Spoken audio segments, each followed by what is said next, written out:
Kia ora, good evening, and welcome everyone tonight. First of all, welcome to all of our viewers online. It's terrific that you could join us, and thank you to all of you here in the audience. Thanks so much for joining us in the new staff offices here. It's been just over a month since we've settled into this great new place, and you may have seen on the homepage that we did have a baptism by water when there was a storm. The water over the back there came hosing in, but I'm sure that won't happen this evening. But you'll notice that this space is fully visible from the street, and that was done intentionally because it's stuff, transparency is intrinsic to our values, and that's why we're all here tonight. That's a good line. Thank you. But before we get into all that, a little bit of housekeeping. So if you need to use the bathroom, please head through the kitchen area where Sky, who you would have checked in with, will help you get swipe access to the bathrooms. And if for any reason we need to exit the building, please follow directions of staff. The nearest fire exit is through these doors in the staff live area, or alternative back through reception where you came in. The assembly point will be the footpath on the corner of Johnston Street and Featherston Street, and the corner of Johnston Street and Custom House Quay. So look, it's really terrific to have everyone here because the last 2 years have really seen a dearth of in-person events. Everyone's been sheltering at home, going through the purgatory of Zoom. So it's wonderful to have you all here tonight. Now, first up, I'd like to introduce Andrea Vance, who is the author of Blue Blood, which is a terrific read. How many of you have read a copy of this already? It's really great, probably about 6 to 8 hours. It's a cracking good read, and really I think an important and interesting historical record of a very interesting few years in New Zealand politics. So Andrea Vance needs no introduction. Originally from Northern Ireland, yeah? Mm-hmm. She spent nearly a decade in the press gallery, reporting mostly for the Dominion Post and Stuff. Had a stint with One News. Prior to that, she spent 7 years as an investigative reporter with News of the World, and she worked for The Scotsman. Andrea, first, I'd just like to thank you for writing this important book. I think it is a riveting read. These books are relatively rare in New Zealand, and as I say, I hoovered it up in about 6 to 8 hours. And spoiler alert, Christopher Luxon becomes national leader. Look, you give it away.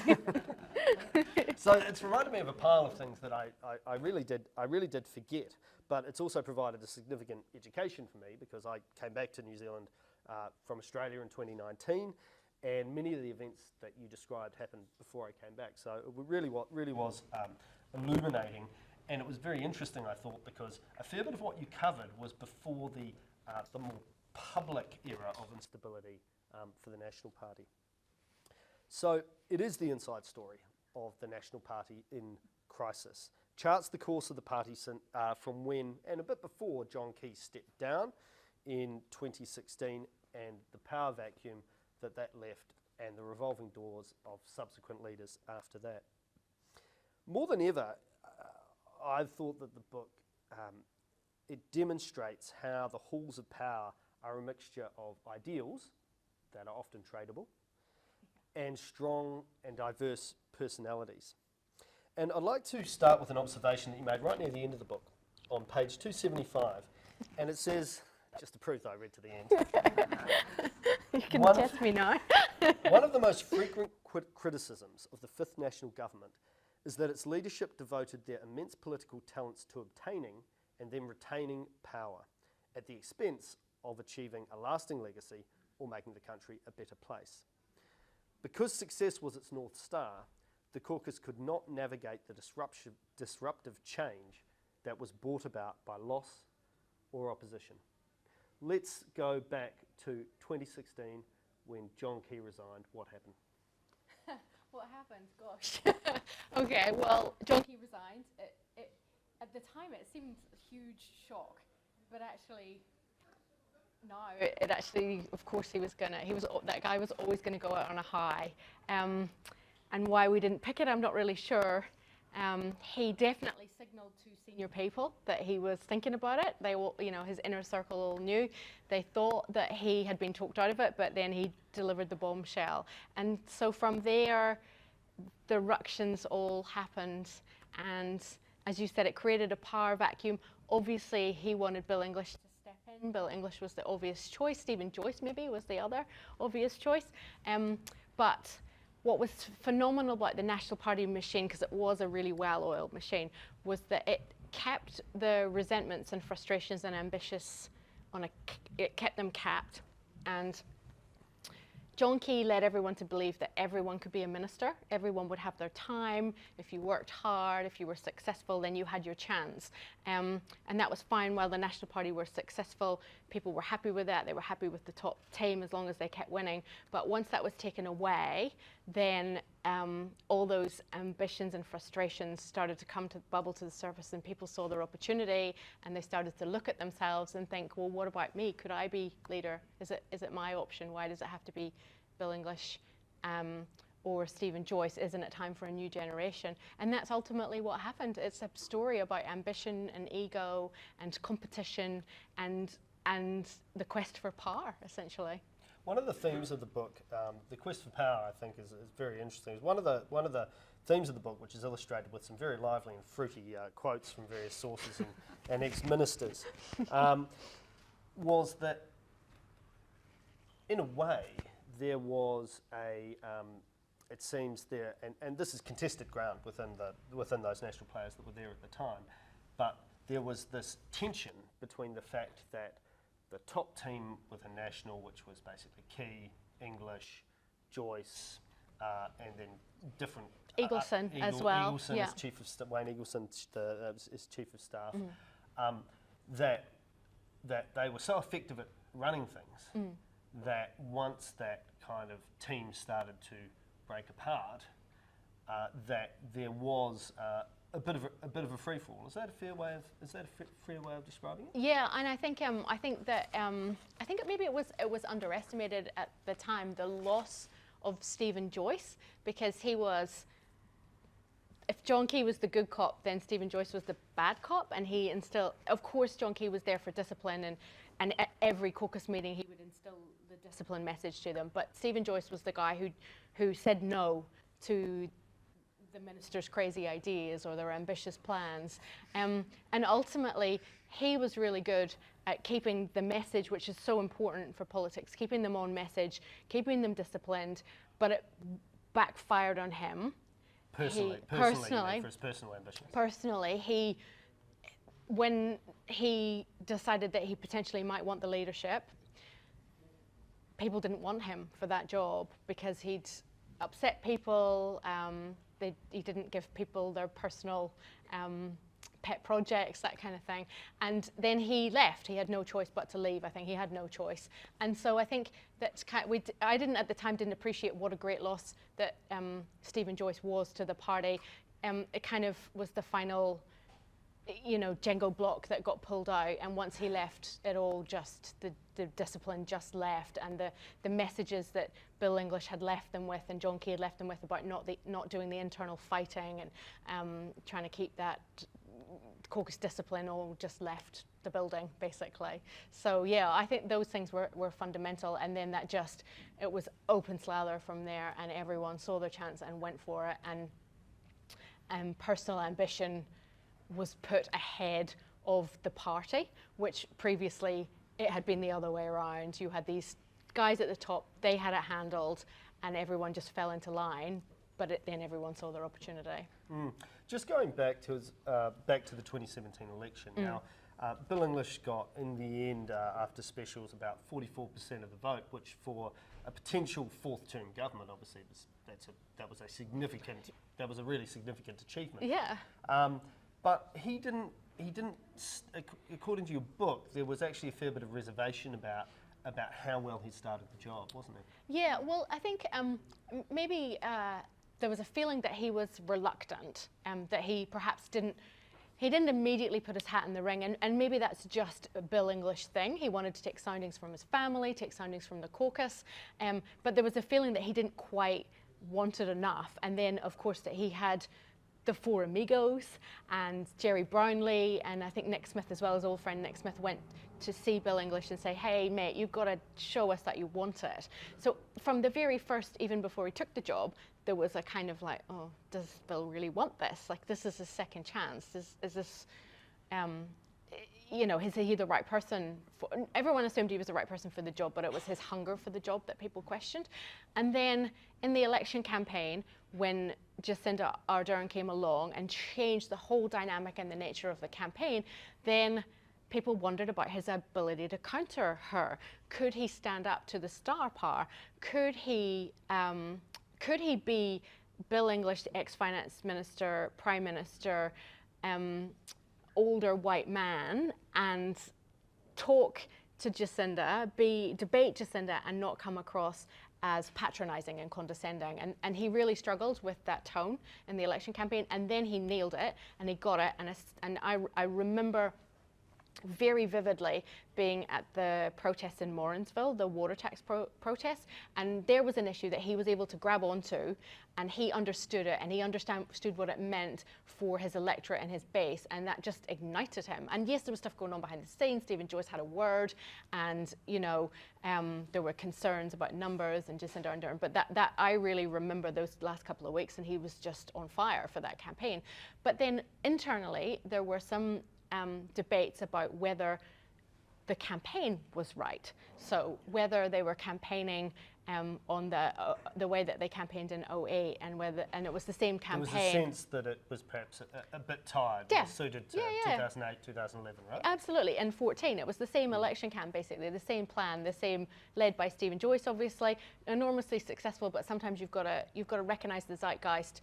Concerns had changed, people were thinking differently, and there was a sense that some people thought that hadn't really filtered through to the top team, and I think that's best illustrated in the book when Jonathan Coleman talks about how he went and petitioned for an extra, I think it was $200 million for the health budget, and he saw that was really necessary to show that they were going to, you know, they'd been really good fiscally during the GFC and subsequently, and they'd shown that discipline, but this was time to spend.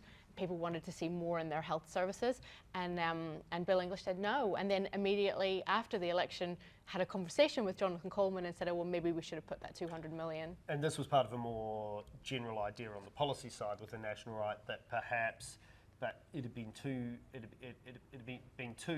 tight for too long, right? Too many surpluses, not opening the fire hose enough, right? Yeah, and there wasn't enough examination of what it might mean. They've done the hard mahi, they've saved all the money, the books are looking good.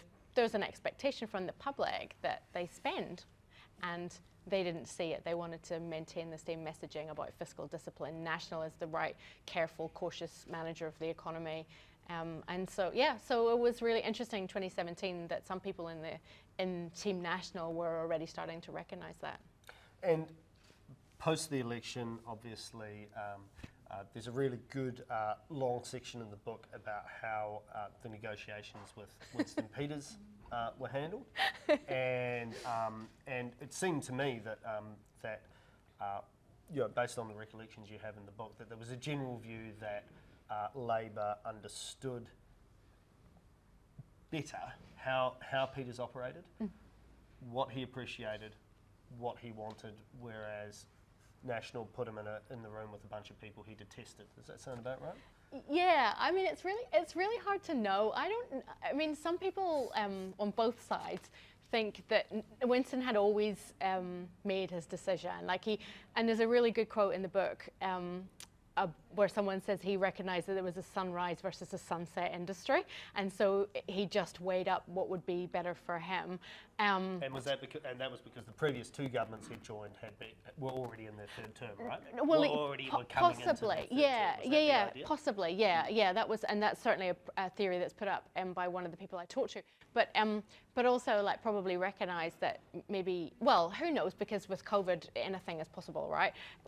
And it's that sliding. People are really fascinated. They always ask me these questions about the sliding door, like what do you think would happen if what? But essentially, it would have been really, if Bill English had been Prime Minister from 2017 onwards, would he have done another term, you know? So Winston was recognising that maybe perhaps that there would be 2 terms of a Labour government, or 3 terms of a Labour government that he could be part of, whereas potentially maybe only 1 term of a national government. So, but again, that's a theory. No one knows, because Winston is, of course, an enigma. But yeah, essentially, Labour were very clever in those negotiations, because they recognised, and thanks to the experience of Annette King and David Parker, they recognised that Winston commands respect. And it's even from, I just love this about, Annette King told the negotiating team from Labour, you've got to wear a suit. Like, you can't show up. And a tie, right? And a tie. You can't show up in your jeans to meet Winston Peters. Just, you know, not, it's not going to fly. And even they recognised pretty quickly that even using the word "the Greens" in the negotiations was not, that was, don't say Greens, just don't say it. So just even little details like that, they got it. They understood from, I guess, an EQ, which, you know, is one of Jacinda Ardern's great skills. They recognised on an EQ level what Winston was asking for. So that was even before the hard negotiations and the, you know, the policy and the positions and all that. So, and then of course we know, obviously, that Winston had made up his mind to take court action against some National Party figures for the leak of his pension details. And then there were some people in the room that he just didn't gel with, didn't have a good relationship with, and there's quite a few people in National who are really critical of that, about the people he put in the room. So yeah. One of the things that I very much remember from the book was that positions, you said, were only like, you know, ministerial positions, or Winston's position was only discussed right at the end, and it was only in private between Jacinda Ardern and Winston Peters. Yeah. Staff, everyone else was sent out, and it was just to save any embarrassment or anything like that, right? Yeah, yeah. And so I think Winston has disputed that, but, you know, I've got to stand by my sources and my reporting. So that is how I've been told it went down, and that was the one of the things, but it was that got Winston over the line, because actually National's deal was pretty generous. Probably would have been more convincing on a, you know, just a level playing field, just a bare facts, bare bones. Yep. National's deal would have been the one that got it over the line, but yeah. That's and there's a little it's funny that because writing that bit of the book was actually the thing I got the most satisfaction from, because you know, we were there at the bottom of Bowen House for that whole period. I've no idea what's going on. It's honestly so boring, and you're doing your live streams and you're trying to write comment pieces, and, you know, it's really hard to know what's going on because everyone in the room signed NDAs, and so the publisher, when we did the edit, the publisher was like, "Oh, I think maybe we've lost focus with this. It's not really about the National Party." And I was like, "Yeah, but it's really interesting. This is really fun." So yeah. Well, fast forward past that. Yeah. Jacinda Ardern, Winston Peters are in coalition. The Greens are a support party. Immediately, the white anting of Bill English begins. Who were the players who wanted to replace him, and what happened? So Simon Bridges was definitely, well, I mean, I think he would dispute white anting, but he was definitely making it clear. He saw that jostling for position. Jostling for, he saw the opportunity.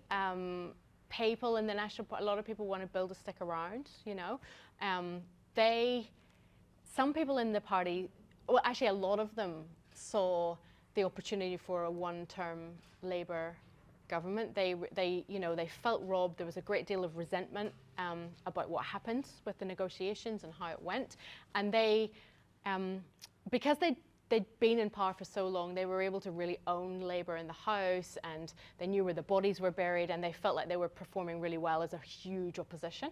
And so there was this sense that they could just Labour might just do one term, and that was really solidified by that episode on the first day of the House, which made the amazing front page of the Dawn Post, which National MPs actually talk about, what that did for morale, saying that on the front page.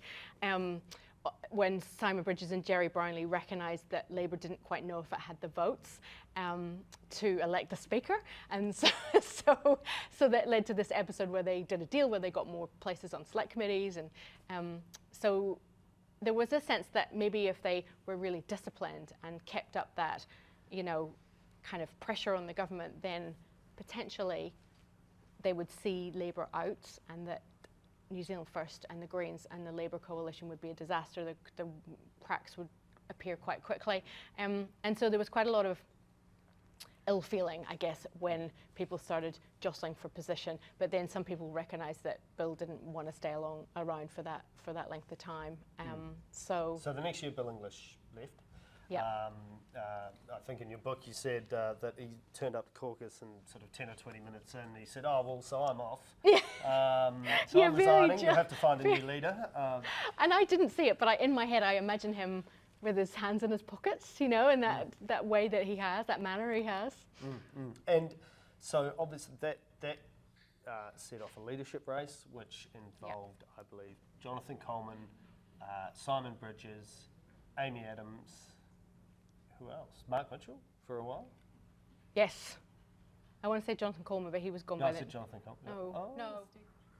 I can't even. Oh, that's Stephen terrible. Joyce. Stephen Joyce, Stephen yes. Joyce was Oh the my name of the God, race. that's It was all a bit of a. It's all a bit of It's been a. like 4 months since I wrote the book, so. It was all a bit of a free for all. Yeah. And but the result of the campaign for leader, at least as told in the book, the way that Simon Bridges conducted himself through that created problems for him down the line. It definitely did, yeah. And even going to the leadership race before that, when it was Coleman, Collins, and Bridges, sort of, you could see his ambition rising through because he did a deal. There was a sort of, some MPs went to him and said, "Will you be deputy? Would you stand for deputy?" And then he essentially did a deal where he didn't stand because they wanted it to be Paula Bennett, but he managed to get himself promoted. So his ambition was already pretty clear from then, and so he was clearly working.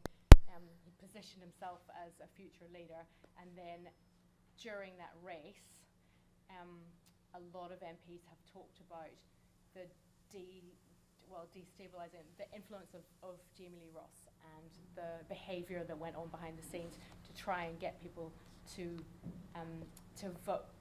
vote for Simon. And yeah, there's talk from Nick Smith on the record about how he was threatened, and how he went to Simon Bridges and said, "Look, call off the dogs. This is not how we behave." Because of course Nick Smith had been through the Shipley Bolger spill and knew what was coming. He could see how this was going to play out.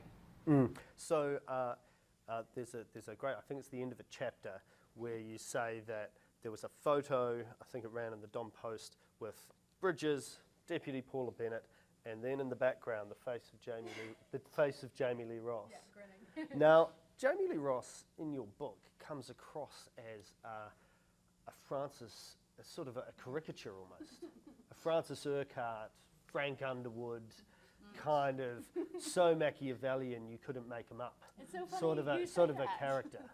Yeah, so he apparently he was such a great fan of House of Cards, but and I have to, like, you can't fault his taste. The original, the British version, he really loved that style of politics, and there's a really telling conversation in the book he had with Sarah Dowie.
Kia ora, welcome back. A little technical glitch there, but we're back now. We were talking about Jamie Lee Ross, the Francis Urquhart sort of Machiavellian kind of.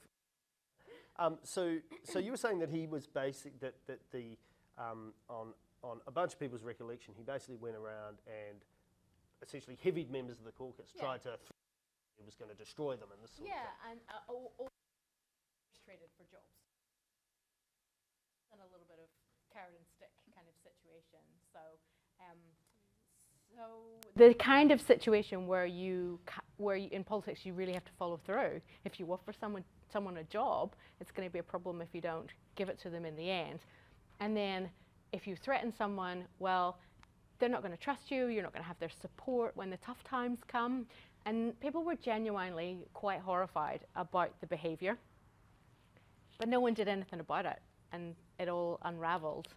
And then it turned out to be numerous other complaints about his Yeah, behaviour. it came to light that that there were a number of concerns raised with the party about his behaviour in other areas. So when his wife stood for local election, there were some complaints around his behaviour then. And then after the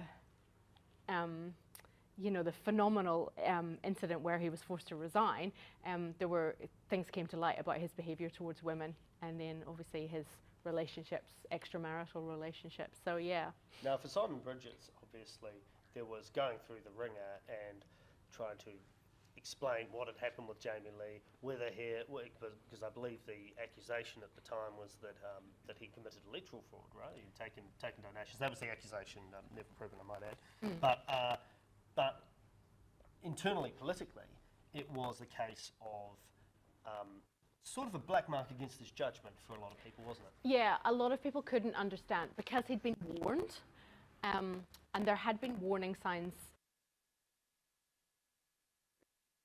Rise of Jamie Lee Ross through the ranks and some of his behaviour as a whip.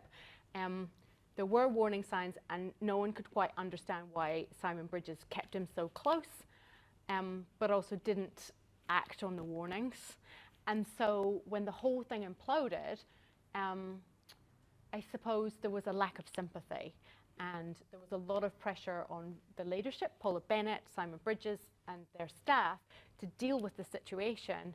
And it was a crazy time, of course, like it was just unprecedented, all the things that were being thrown at them, and no one really knew quite how to handle it. And so then the blowback, then people were upset about what happened, Jamie Lee Ross's behaviour, but also how it was being handled. So yeah, it just was a perfect storm, really, of pressure that came on Simon Bridges. But he did survive it, that's the thing. Jamie Lee Ross basically went out under a cloud, and it was, this chapter is over, we'll move on to the next thing. But of course that wasn't what happened. COVID happened. So fast forward to COVID, prior to COVID, from memory, National, when the last poll polled at 46%. Bridges' personal popularity was down in the doldrums, but the party was still going very well. He gets 2 polls. I think it was a 30 and then a 29 or a 28. Already there was a bunch of dissatisfaction within the caucus, and he went on radio, is that from memory, and essentially brought on a spill, right? Yeah, it was the AM show, and then I think Radio New Zealand, and called them out for their behaviour, basically challenged them to challenge him, essentially, and won that, And then so we have the leadership race, and a guy who most New Zealanders probably never heard of, Todd Muller. Yeah. Becomes national leader. Yeah. Tell us about Todd. Todd Muller. Well, so I think that there's a quote in the book that says the coup that never happened.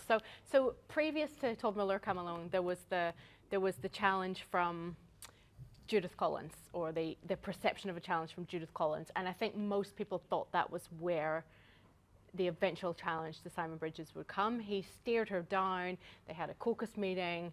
And, Judith was basically put in her place. But Todd Muller saw his chance. People in the book talk about that there was always a rivalry between the two. They were similar sort of age, similar, you know, they represented similar areas. And there was a lot of people in the behind the scenes, and even in the media, who thought of Todd Muller as the next John Key. He'd been talked about even before he came to Parliament in 2014 as the next John Key. So there was always an assumption that he would rise to the leadership. And when Simon's weaknesses showed, and Simon really struck the wrong tone during COVID, he saw his chance. And I guess the coup happened at the wrong time, and it was the wrong person, because ultimately he couldn't handle the pressure. He couldn't. So tell us a little bit about that, because when you look back at it now, it seems an incredible sort of period. He was leader for 53 days. 53 days. 53 days, less than 2 months. And then all of a sudden he leaves for mental health difficulties. It turns out he's been having basically panic attacks for a number of weeks at that point. And then you start to hear the stories about the from a lot of his colleagues has told in the book about the dysfunction under his leadership. In particular, what was talked about a lot was the triangle. Him, Amy Adams, and Nikki Kaye, and that decisions weren't made. There was an argument, I think, over whether they're going to go to Nelson and Picton in a particular day. Tell us a bit. Can you give us a sense of the chaotic nature of that time? Well, I think there's various ways in the book that it's described. The people describe it as a train wreck, and I think the indecision basically characterises the chaos. But the signs were there from pretty early on. There's an episode in the book where staffers talk about their incredulity that he went home on the biggest day of his career at 8 o'clock to have dinner with his wife, and left his top team basically to make the fundamental decisions, like who was going to be in his shadow cabinet, things like that. So he didn't make those decisions himself? No, according to the people I spoke to for the book. Yeah. So from early on, there was these warning signs that kind of characterized his leadership. And then I guess the power dynamics within that leadership, as you say, the triangle, came to light really early. So there's an episode in the book where his two top guys, Matthew Houghton, who had been his friend for 30 years and was always going to be his chief of staff type figure, and Tim Hurdle, an astonishingly experienced campaign manager, had been with National for a long time, and they get called to a meeting with Amy Adams, and she shoos them away.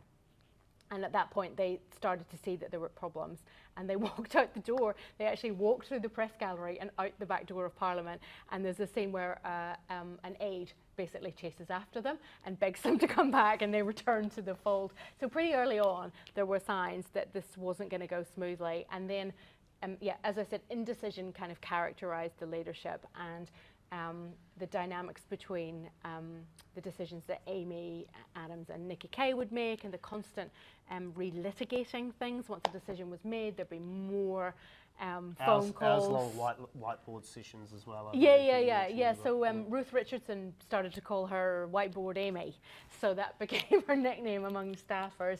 And then just really long phone calls, really long meetings. It went on from question time to dark, and calls at 2 and 3 in the morning.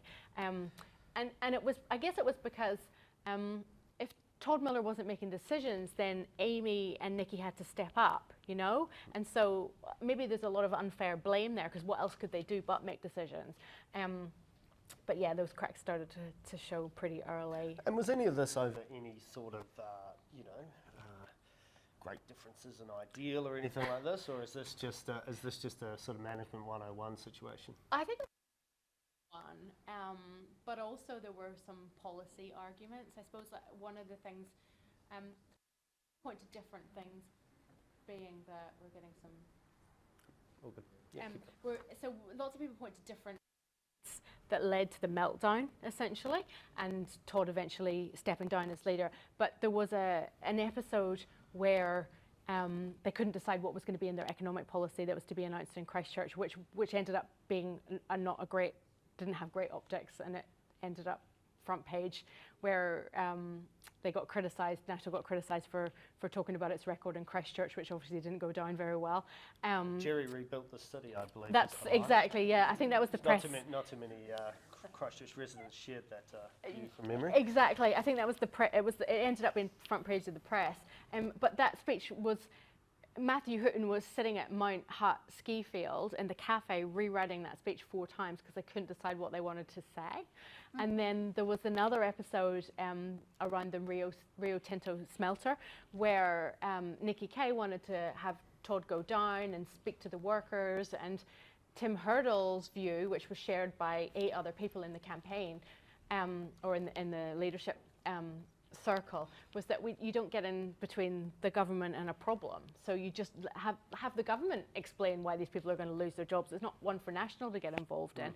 So there was fundamental disagreements on things like policy, not necessarily ideology, but what are we going to announce that day? Yeah. So fast forward, we've got a few minutes left, and then we'll open it up to questions, which I'm very keen on. Fast forward, he goes. Judith Collins leverages a handful of supporters into the leadership. She takes over, I think it's 8 weeks after the election maybe, and by this stage, I think Simon Bridges had various campaign materials made up, then Todd Muller had various campaign materials made up, and then Judith Collins had various campaign materials made up. Yeah. And then partway through the campaign, she calls a late night meeting. The Monday night massacre. The Monday night massacre. Yeah. Very quickly, what happened? Well, so Judith was really unhappy about how things were going in the campaign. And, to be fair, she attracts a lot of criticism to this day, and even in the book. But, she did have the hospital pass.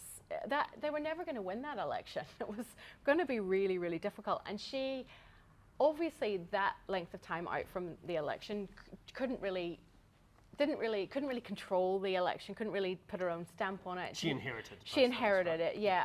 And as you say, there really wasn't an election plan. It was all up in the air. It used to be a phenomenal campaign machine, but that just didn't eventuate for various reasons. So Judith was getting a lot of stick and a lot of criticism, and she just was kind of sick of it. And she went to, I think what prompted the Monday night massacre was she'd gone to, Erica Stanford had come up with this EV policy, and Judith had to go and launch it at a car dealership, and it just ended up, it was pretty successful. It was an okay policy launch, but I think Judith I wouldn't say that climate action would be her It's not the reason she's in politics, No, is it? definitely not. So she wasn't that easy with the policy, shall we say. And also then she got a lot of feedback from people over the weekend. So she came in on the Monday and she was furious about how things were going.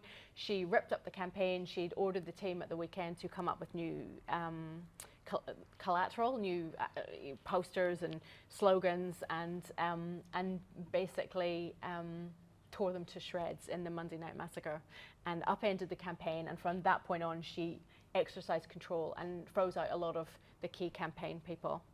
Now, the legacy of that after the election, of course, was that in the massive blame game that followed, it was, did Judith get a hospital pass, or was she an author, or a significant author of what happened? Obviously, after the election, she comes back. National's been massively reduced, and it more or less stayed in a holding pattern until last November, basically, didn't it? Yeah, it did. Yeah, and it felt like everything Judith tried just didn't fly. She just couldn't get the tone right. I guess she thought maybe that she needed to solidify her base, so she went down that track. Maybe she swung too far right, and the criticism just mounted. The caucus were very fractious. I think she responded to that by Judith's own particular style of discipline. And so then people were worried about about their future. Who was next? Who was gonna get demoted or punished or So by last November, I believe it was about 9:30 in the evening on a Tuesday night, Wednesday night, she puts out a press release. Simon Bridges, serious misconduct. We're getting You know, the board's all behind me, and by sort of 11 o'clock the next morning, she was gone. Yeah, right? she was gone. Yeah, and it was I don't I remember exactly where I was. I was in the bathroom in a Hawke's Bay Airbnb when the email came in. I was like, holy, what is going on? Yeah, I was about to go to bed. Yeah, and poor old Jerry Brownlee apparently got the email and thought it was spam. So, so it was just like, and the whole chapter of the National Party saga, that was one of the crazy moments. But yeah, it didn't. She wanted to go out. I guess she wanted to take down Simon Bridges, but she took down herself in the process. So yeah. And I think that's actually a good spot to just about Yeah, end yeah, it for on, sure, because yeah. the rest is history. Christopher Luxon is now the leader of the National Party. National has revived their fortunes in the polls, at least, and for the time being. So I'd just like you to join me in thanking Andrea Vance for running through that very quick part of history. And I think we've got 15 to 20 minutes. I'd love to just open the floor for questions. Questions, please. Keep them short, not comments or homilies. And I believe, is there a microphone? Yeah, there's a microphone going around. Please use the microphone so that people at home can hear what you are asking. I'll open the floor for questions. Yeah, in the front here, sir. Predictions of where things are going. Can you just use the microphone, please? Have you got any predictions of where things are going? Yeah, I always say in politics, don't make predictions, because it's such a crazy, you just never know. Like the 2014 campaign and the 2017 campaign, you couldn't write that. I mean, it was just, you could never have foreseen what was going to, remember Kim.com? What happened to that guy, you know? And then 2017, you just, you know, what happened to the Greens, the resignation of Materia Toure. So I always say don't predict anything, but I think what we can say for certain is it's going to be a really competitive election. It's going to be tight. It's going to be a cost of living election, and I think, I mean, I'm quite excited about the possibilities, as always in an MMP election, but particularly this one. Who's going to be the kingmaker? Like, is that going to be the Maori Party? You know, that could be a really fascinating story. So, yeah, and then what's happening to the Greens? Who knows what's going to happen in the next 4 weeks? Who will the leader be? Exactly. It could go, so that's why I try not to make predictions, because invariably it's going to be wrong. Question up the back here, in the green shirt.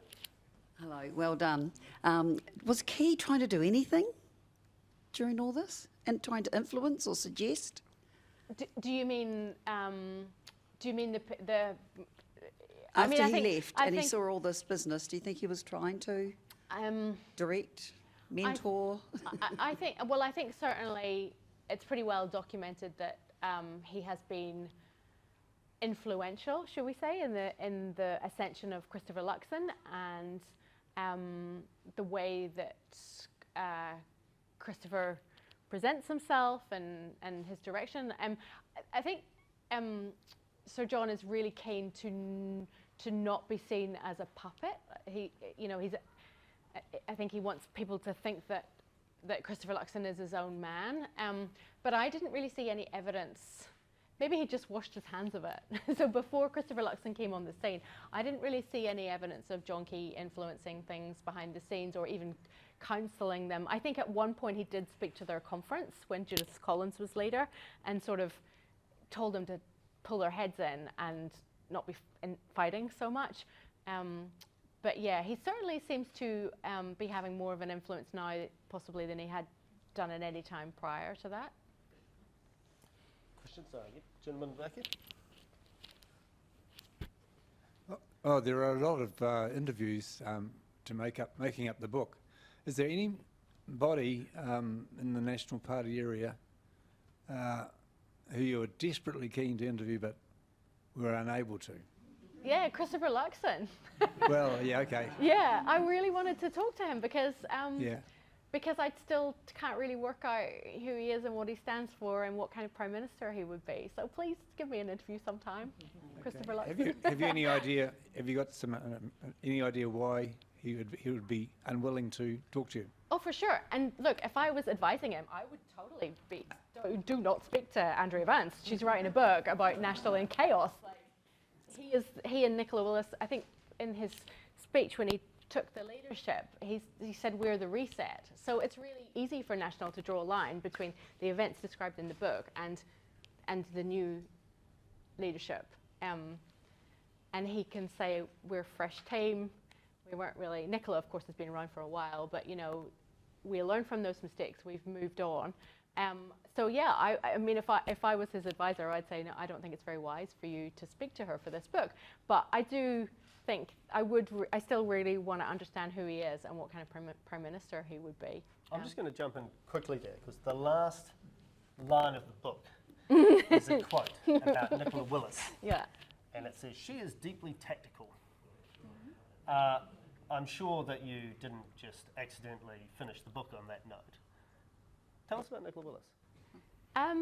Nicola is a phenomenon, I think. She's an incredibly clever woman, incredibly clever. And you know, that relationship is really important. It's always important in politics, the relationship between the leader and the finance minister, or whatever. But Nicola has been around politics for a really, really long time. She's a smart businesswoman. She is well-schooled in politics. I think maybe she'll have to earn the trust of a lot of the caucus before she can head up to leadership, if she eventually does. But yeah, I mean, she's a phenomenon. It's gonna be really, really fascinating to watch Nicola Willis versus Grant Robertson in the election campaign, because if you look at what she did in the housing portfolio, she really brought it back to the cost of living and how people couldn't afford houses, and she rammed that home, the social impact of that. So yeah, I think she's one to watch, absolutely, and that's why the book ends that way, because Christopher Luxon's leadership is not assured yet, and he's made many missteps, and he's still really, really inexperienced. So that's politics. There's always someone looking over your shoulder for their chance. Questions? Oh, sorry. A gentleman in the hat over here, sorry? Oh,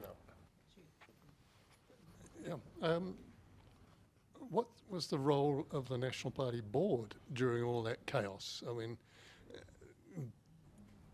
they have a big role in selecting the candidates, and Jamie Lee Ross, you could lay that at their door, but during all this leadership shuffling, where were they? Where was Peter Goodfield? Sure. Well, I mean, obviously the board is really, the role of the president, people talk about a lot in terms of the influence of selection. And, you know, it's really clear that there were huge mistakes made in selection. So, and the board does come in for criticism in the election review that's detailed in the book. So their responsibility for not just the campaign, the fundraising in 2017, but also the selection of candidates. Absolutely, a lot of the blame lays at their door. And there was a culture whereby the success of the Key-led administration led to a lot of people wanting to be National Party MPs, and the vetting wasn't quite as it should have been. And there's a lot of internal soul searching going on at a membership and executive level and you know, MP level as well, about how candidates are selected, what type of candidates that they want, the professional level of vetting, and you know, how do they attract more diversity? How do they attract younger people? So yeah, but yeah, of course the board is really important, and that does come through a little bit in the election review, absolutely. Down the front. Oh, no, it's okay. Oh. Questions? Question? Oh, sorry. Oh, it's all right. Oh, apologies. Outside my line of sight. It's okay. Please. I think in your book you speak of Amy Adams and Nikki Kay. Todd Muller isn't in that particular trio, as being not favourites, but certainly anointed by John Key in one way or another.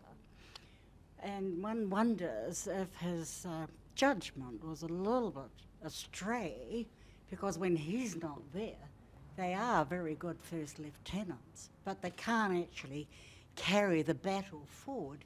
So it does seem unsurprising that period where John Key wasn't around, but those three were there, they couldn't have organised a booze up in a bottle store, really. You know, I mean, who's going to pick or have faith in leaders that want to operate on consensus? I mean, do they really want to get together all the time? You have to have a leader. Sorry, so the question Yeah. is for people at the back, really, how was it, or how would you trust a leader who operated on the sort of consensus model that Todd Muller seemed to try to operate on? The decision making, yeah. I mean, it didn't work because I think in politics, strong leadership is really important. It's really important for the party. It's really important for party discipline, but it's also important to voters as well. That if you're entrusting someone to be prime minister, that they can actually make decisions. And that was one thing that people did say about John Key's leadership, that because of his past job on the currency floor, he had to make decisions really quickly, and he wouldn't have long 3, 4, 5-hour meetings to discuss something. He would go on instinct and make a decision like that. And that was the culture of the National Party. They were used to strong leadership and quick decisions. So the model whereby things were decided by the triangle, the inverted triangle, I think I called it, and then constantly relitigated, just contributed to the feeling of chaos and the eventual meltdown. They just didn't like it. Gentleman up the back here. Thank you. In all good dramas, there are characters who endure. And in one of those cases, there's a person by the name of Matthew Hooton, who was an insider from the very early days in the ministry of Lockwood Smith, which will take some people back. And he continues to endure both as an advisor, as a journalist, and as someone who seeks influence. I'd love to hear your comments. Well, I mean, he's no longer an advisor, and I think there's quite a lot of people in the National Party would never want to see Matthew again. But he's not a journalist either. He's an opinion columnist. So, but yeah, I mean, sure, he's a really clever guy. He was obviously a very close friend of Todd Muller, and that partnership went back a really long time. He wrote Todd Muller's speech in Te Puke, which got kind of really widely derided because the flag was upside down in the background, but it's actually a really interesting speech. And it's definitely worth, you know, if you wanted to work out what a kind of leader that Todd Muller was going to be, what he would stand for, what his values were, it's a really good speech. And I would love to see a similar speech from Christopher Luxon, because I think it would be really telling as to what kind of leader he'll be. But yeah, but Matthew is Matthew, but he's certainly, I mean, he's around, he creates mischief, he's influential as a columnist, but he doesn't work for the National Party anymore. Any other questions? Questions? Yes, one down the front here. I mean, the most surprising thing you said, sorry, the most surprising thing you said is around this idea of Todd Muller being like 30 years preparing himself for the leader. And I think, I don't know if I'm alone in this, but the first time I heard the name Todd Muller was the kind of... I'll repeat it. He got sort of announced as this kind of leadership candidate from the outside. And I'm just wondering, weren't they signs to the people in the system that it was just going to go really badly wrong, that it collapsed so quickly? So just for everyone at the back, you know, there'd been insider talk within the National Party for like 30 years that Todd Muller, you know, might be the man who'd be Prime Minister, yet when he came on the scene, a lot of people are like, I've never heard of this guy. Mm. Well, yeah, I mean, he worked for Jim Bolger when Matthew Hooton was in Lockwood's office, so that's when they became firm friends. And were there signs? I mean, there's some stuff that I didn't include in the book for various reasons, but there certainly were some signs that perhaps his style wasn't suitable for leadership, so we say. I know it's really vague, but hype goes a long way. When the media are talking about someone as a potential leader, which they were before his election, I remember it quite clearly, and I remember interviewing him as a rookie MP and being really impressed. He came across really well. So yeah, there were signs, but they weren't they weren't particularly obvious, and I think they were just drowned out by the other things that made him an attractive leader, the hype, the qualities that he had, the way that he handled the climate change negotiations with James Shaw earned him a lot of kudos. The agriculture sector really liked him. You know, there was just a lot of other things that went in the plus column that weren't so obvious in the negative column, if that makes sense. Well, If you were there Last at the one. time before the election when Jacinda Ardern came in, so you were there with a train wreck of Cunliffe and so forth. Could you have written a behind-the-scenes book about that? Yeah, I could dare have written say. almost exactly the same book Yes. about the period 08 to 17. And actually, probably if I'd been in New Zealand longer and things had timings had worked out and that kind of thing, I probably would. I think that'd be an awesome book. Who wouldn't want to read that? So yeah, 100%. Well, I think that's a terrific note to end on. I commend the book to everyone, both here and at home. As I say, it's a riveting good read. Andrew will be here to sign copies of the book over at the with the bookseller over in the corner here. But if you can all join me in thanking Andrea.